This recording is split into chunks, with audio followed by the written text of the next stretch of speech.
নমস্কার প্রিয় দর্শক বন্ধুরা, আশা করি সবাই ভালো আছেন। আমার পাঁচমিশালি রান্নাঘরে আপনাদের সকলকে স্বাগত।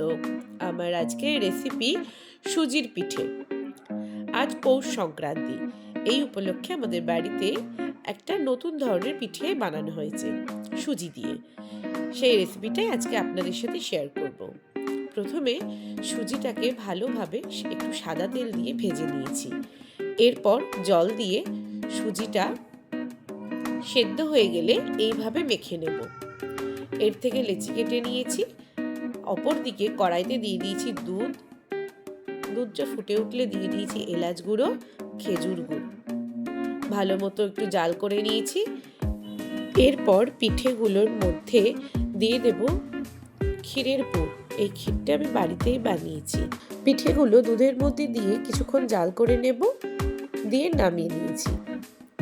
তৈরি হয়ে গেল সুজির পিঠে।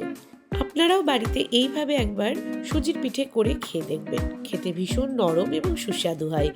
ভিডিওটি ভালো লাগলে লাইক, কমেন্ট, শেয়ার করতে একদম ভুলবেন না। আর অবশ্যই আমাদের চ্যানেলটিকে সাবস্ক্রাইব করে দেবেন। দেখা হচ্ছে পরের ভিডিওতে। ততদিন ভালো থাকবেন, সুস্থ থাকবেন। ধন্যবাদ।